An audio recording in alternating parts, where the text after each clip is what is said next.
안녕하세요. 하은엑스입니다. 오늘은 조인트 사고 비밀 세미나, 한 달에 30억을 벌 수 있는 조인트 사고 저자들의 특강을 제가 대신 해드리도록 하겠습니다. 이게 무슨 말이냐 하면, 제가 리드팩션을 준비하면서 이 두 저자의 특강을, 동영상을 많이 찾아봤어요.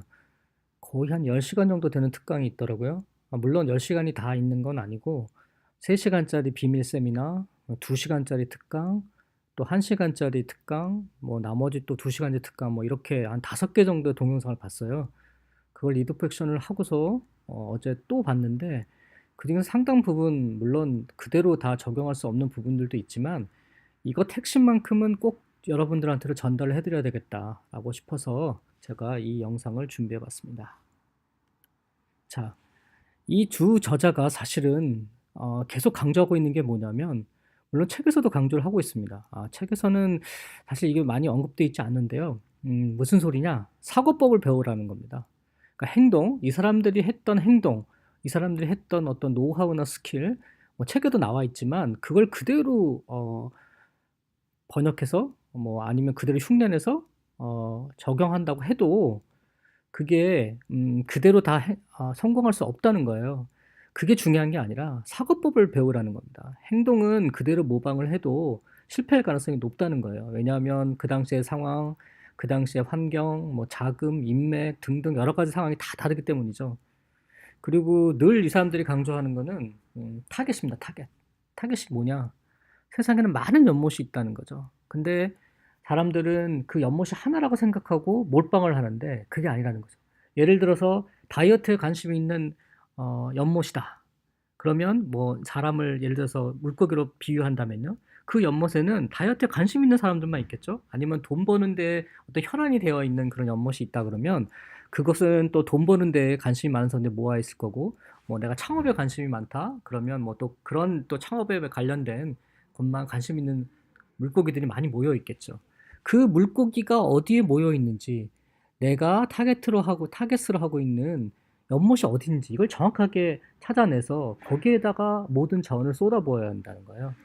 그래서 이분들은 여러 가지 그런 행동을 많이 했지만 그 행동을 행동의 어떤 백그라운드, 도대체 사고법이 뭐냐, 이걸 배워야 한다는 겁니다. 흔히들 일본에서만 해도 뭐 이게 미국에서 도입된 마케팅 수법인데요. 우리나라는 아직 이상하게도, 뭐 이상한 건 아니지만 이 프로덕트 런치라고 하는 방법을 잘 안 하더라고요. 물론 여기에는 여러 가지 뭐 이유가 있을 수 있습니다. 메일 리스트를 모아야 되고 그런 어떤 마케팅 기법이 우리는 잘 안 돼 있기 때문에 그런 점도 있지만, 여하튼 방법은 단순합니다.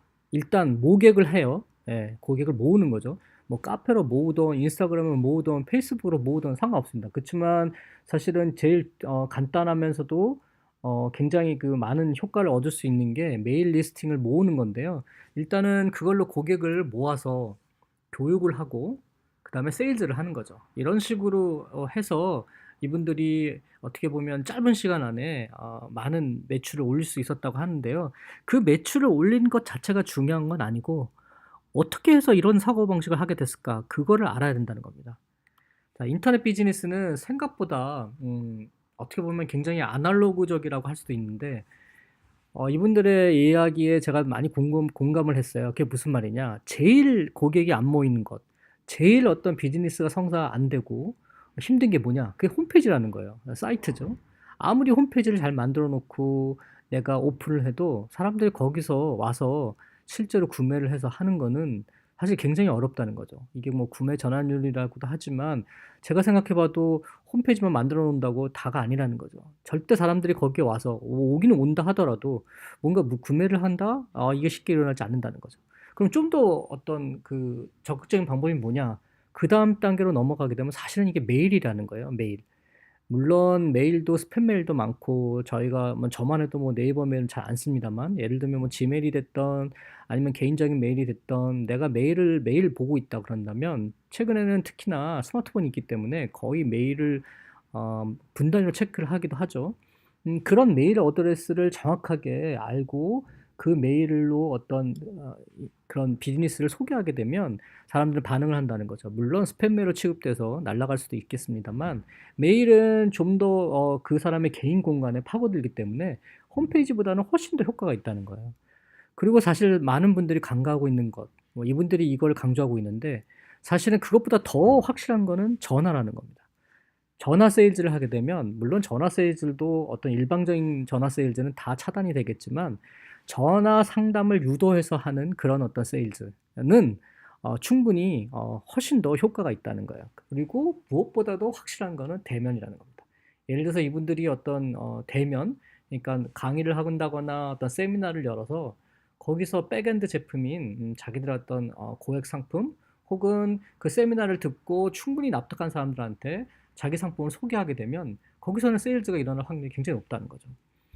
그래서 또 최근에 들어서 굉장히 좀 각광을 받고 있는 게 유튜브죠. 유튜브를 뭐 활용할 수도 있고 아니면 어떤 동영상을 찍어서 그 동영상을 메일로 보내준다거나 사이트에서 한정된 사람들한테만 공개를 한다거나 이런 것들이 굉장히 그 활발하게 이루어지고 있다고 하는데요.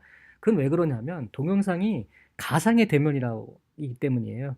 예, 실제로 얼굴을 맞대고 보지는 않지만 마치 동영상에서 내 얘기를 들려주는 듯한 정말 어떤 그런 부분에서 많이 설득이 되죠. 그래서 동영상이 많이 활용되고 있고요.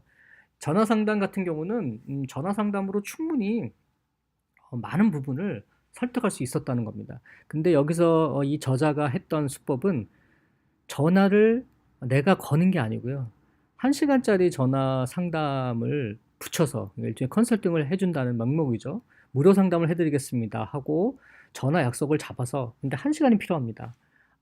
그 시간을 충분히 활용해서 제가 전화 상담을 해드릴게요 라고 하는 그런 방식을 취하다 보니까 고객 입장에서 무료 상담을 해줘? 그럼 내가 전화를 해볼까? 이렇게 해서 전화를 하게끔 유도했다는 거예요. 그래서 단순하게 이분들 상황만 보면 결과적으로 뭐 예를 들어서 50억을 벌었다? 뭐 2달 만에 60억을 벌었다? 이렇게 나오지만 그 뭔가를 했던 행동이 중요한 게 아니라 도대체 어떻게 하다가 이런 생각을 하게 됐을까? 어떻게 하면 이런 사고법을 하게 됐을까? 이걸 배우라는 겁니다. 이분들이 강조하고 있는 것 중에 또 중요한 게 하나가 있습니다. 고객의 왜입니다. 왜? 고객이 계속 어떤 질문을 하게 되죠. 왜? 왜? 도대체 왜 내가 사야 되지? 왜 이거는 이렇게 되어 있지? 왜 이거는 이 정도로 가치가 있지? 뭐 이렇게 계속해서 질문을 할 수 있잖아요. 그런 질문을 쭉 나열하고 거기에 대한 답을 물론 써서 그거를 충분히 활용해서 세일즈 레터를 썼다고 합니다. 고객이 왜 이렇게 질문을 하면서 거기에 대한 답을 다 적어 나가다 보면 이 물건을 살 수 있는 어떤 근거가 되는 거죠. 근데 여기서 중요한 거는 그대로 세일즈 레터를 쓰지 않고 그 중에서 탑 5, 물론 넘버 1은 빼면 안 되겠죠. 그거는 굉장히 누구나 궁금해하는 상황이니까 그건 그대로 놔두고 넘버 2에서 넘버 5까지의 어떤 질문에 대한 답을 약간 수정을 했답니다. 무슨 말이냐면 답을 있는 그대로 다 쓰지 않고요. 거기서 약간씩만 뺐대요. 그러니까 뭔가 답답한 거죠. 뭔가 이게 답이 맞는 것 같긴 한데 뭔가 이건 아니네. 궁금하네. 어떻게 해야 되지? 이런 어떤 답답함을 만들어냈다고 합니다. 일부러. 그럼 내가 이걸 어떻게 호소할 수 있지? 근데 문장을 쭉 읽다 보니까 1시간짜리 무료 상담을 해준다고 하네. 전화 상담을 해준다고 하네. 이게 바로 이분들이 생각했던 어떤 포인트였다는 겁니다. 그러니까 답답함을 해소할 수 있는 방법으로 전화 상담이라고 하는 툴을 사용해서 모객을 한 거죠. 물론 이제 모객은 다른 방법으로 했지만 전화 상담을 하게 되면 특히나 이 저자 중에 한 명이 고즈마라는 사람은 특히 통신 판매를 많이 하고 전화 세일즈에 어떤 탁월한 분이었대요. 그래서 이 사람이 자기가 전화 상담까지만 오게끔 하면 얼마든지 상담을 할 수 있었고 또 그 전에 이렇게 얘기를 했다고 합니다. 전화 상담을 충분히 잘 받으실 수 있도록 시간이 별로 없으니까 이 내용을 잘 읽어보시고 궁금한 사항을 10개만 좀 뽑아놔 주세요. 10개만 적어와 주세요. 그러면 상담이 잘 될 겁니다. 이렇게 얘기를 했답니다. 근데 이게 세일즈 레터가 거의 뭐 수십 페이지에 달한 내용이었대요. 정말 논문 한 편을 보는 것처럼. 그렇기 때문에 그걸 자기가 어떤 질문을 쓰고 뭔가 그 얘기를 하려면 세일즈 레터를 읽을 수밖에 없었다는 거죠. 그 세일즈 레터를 읽고 사실은 뭐 그걸 적어오는 게 중요한 게 아니지만 충분히 이해한 상태에서 내가 전화 상담을 할 수 있는 그런 어떤 그 단계를 만들어 놓은 거죠, 사전에. 네. 그래서 어떤 그 전화 상담을 유도를 했다고 하고요. 또 하나는 음 나 자신을 믿지 말라고 하는 겁니다. 이게 무슨 말이냐면 꼭 살 사람은 따로 있다는 거죠. 반드시 살 사람이 누구냐? 그 사람을 철두철미하게 조사를 해라. 왜 그러냐면 실제로 나는 안 산다는 거죠. 내가 만들어 놓고도 내가 안 살 수 있다는 거죠. 혹은 가족한테 물어봐도 가족은 그거 좋은 제품이야." 이렇게 얘기할 수 있지만 사실은 그 좋은 제품이라는 거를 얘기하고 있는 게 아니라 "너가 진짜 밤새도록 정말 일 주일 동안 정말 열심히 했어." 그러면 사 줘야지. 뭐 예를 들어서 전혀 다른 측면에서 판단한다는 겁니다. 친구도 마찬가지고요.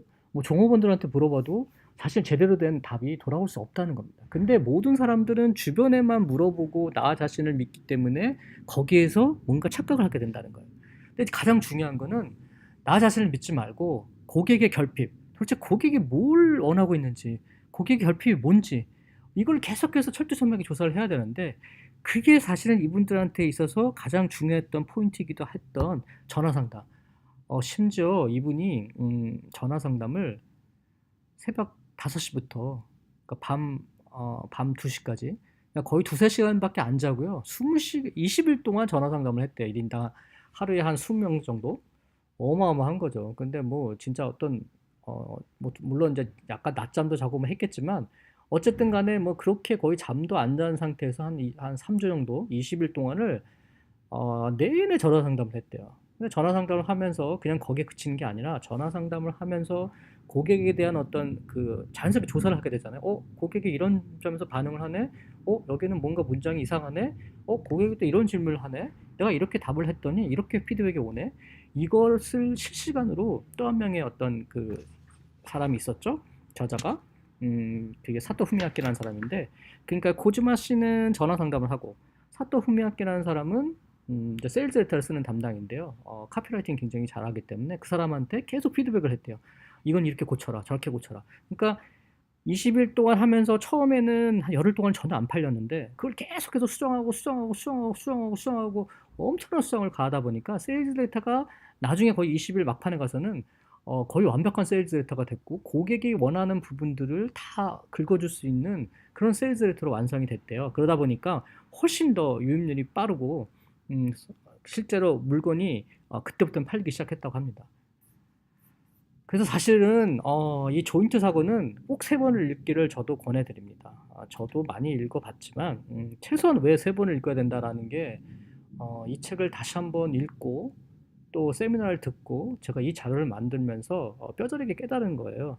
근데 이 조인트 사고에서 정말 저자들도 얘기를 하고 있고 저 자신도 다시 한번 돌이켜 봤을 때 이 핵심은 정말 두 가지다라고 생각을 합니다. 그게 뭐냐? 성공 곡선과 넘버원 전략입니다. 성공 곡선은 제가 앞서 동영상에서도 말씀을 드렸지만 성공 곡선이 절대 직선이 아니라는 거예요. 어느 임계점을 넘어야 되는데 그 임계점을 넘기까지는 성공 곡선은 직선이 아니고 거의 변함없이 밑바닥에서 헤매다고 있다. 근데 대부분의 사람들은 그 갭, 그러니까 그 어떤 그 내가 성공으로 갈 수 있을까? 정말 이게 가능한 걸까? 계속해서 고민하고 계속해서 정말 안절부절 못하고 이 기간을 견딜 수가 없다는 거죠. 그래서 대부분은 사람들은 거기서 다 포기를 하고 정말 99%까지도 왔는데도 거기서 포기하기 때문에 안 된다는 겁니다. 유튜브도 마찬가지인 것 같아요. 뭐 어떤 사람은 이렇게 얘기를 하더라고요. 유튜브를 시작한 사람이 100명이면 300명이 간둔다. 그 정도로 어마어마한 사람들이 다 포기한다는 거죠. 100명의 구독자, 뭐 1000명의 구독자, 거기까지 가기도 너무 힘들고 대부분 사람들이 도대체 어떻게 해야 될지도 모르겠고 다 포기한다는 겁니다. 창업도 마찬가지인데요. 저도 그렇게 생각을 합니다. 창업을 하던 뭔가 비즈니스를 하려고 하던 다 그렇게 일직선으로 내가 원하는 대로 가는 건 아니죠. 그렇기 때문에 임계점을 넘어야 되는데 그 임계점은 사람마다 다 다르기 때문에 그게 1년이 될지 2년이 될지 6개월이 될지 아무도 모른다는 겁니다. 그 기간을 정말 끈질기게 참고 견뎌내야지만 성공으로 갈 수 있다라는 부분을 이분들이 다시 한번 얘기를 하고 있고요. 또 하나 계속해서 강조하고 있는 게 딱 한 분만이라도 좋으니까 딱 한 가지만 좋으니까 특별한 스킬을 가져라. 누구보다도 뛰어난 스킬을 딱 하나만 가져라. 실제로 아르바이트하는 학생한테 PPC 광고라고 하는 특수한 광고를 3개월 동안 엄청난 교육비와 시간을 들여서 보냈대요. 그 3개월 동안 이 친구가 정말 어떤 그 일본 안에서 PPC 광고라고 하면 최고 수준의 어떤 그 지식을 갖게끔 만들었다고 합니다. 그래서 실제 영업을 내보내게 되면 이 친구가 다른 건 모르겠지만 PPC 광고 하나만으로 전부 다 컨설팅 의뢰를 받거나 상담을 받거나 아니면 영업이 다 성사가 됐대요. 근데 다른 건 하나도 모른답니다. PPC 광고 말고는 하나도 몰라요. 그치만 이거 하나만 정말 잘하기 때문에 설사 다른 걸 모른다 하더라도 그거는 회사에 돌아오면 다른 동료들이 도와줄 수 있고 어떻게든 간에 헤쳐나갈 수 있기 때문에 그 전략이 먹혔다는 거죠. 대부분의 사람들은 이렇게 수조가 있다고 한다면 수조에 여러 가지 그 어떤 그 수조가 이렇게 나눠져 있다고 하죠. 예를 들면 기획력, 그다음에 영업력, 그다음에 세일즈력, 뭐 여러 가지 있다고 한다면 그 사람들은 다 정면에서 이렇게 바라보는 게 아니라 수조는 다 그 각각의 어떤 그 층이 투명막으로 나눠져 있고 물이 넘쳐지지 않게끔 다 세로로 이렇게 나눠져 있는 거죠. 근데 사람들이 전면에서만 보는 게 아니라 실제 보는 거는 이 측면이라는 거예요, 측면. 근데 측면에서 바라보면 투명한 수조인데 어느 한 부분만 아주 뛰어나요. 거기서 물이 넘쳐요. 그러면 그 부분만 보인다는 거죠. 그러니까 어느 한 부분만 아주 뛰어나다고 한다면 사람들은 그것으로 그 사람의 어떤 전체 스킬을 평가하고 확신하기 때문에 전체를 다 아우러서 잘할 필요가 없고 하나만 툭칠하게 잘하면 된다고 합니다. 이게 넘버원 전략이고 이게 조인트 사고의 어떤 근간이 되는 사고 방식이다라고 합니다. 오늘 말씀은 이 정도로 하도록 하겠습니다. 근데 다시 한번 강조드리지만 정말 중요한 거는 조인트 사고에서 한 달에 30억을 벌 수 있느냐 이게 중요한 게 아니고 이 사람들이 도대체 어떻게 생각을 했는지 어떤 사고방식으로 이 조인트 사고에 이르게 됐는지 그걸 다시 한번 생각해 보시고 이 책을 다시 한 번만 읽어보셨으면 좋겠습니다.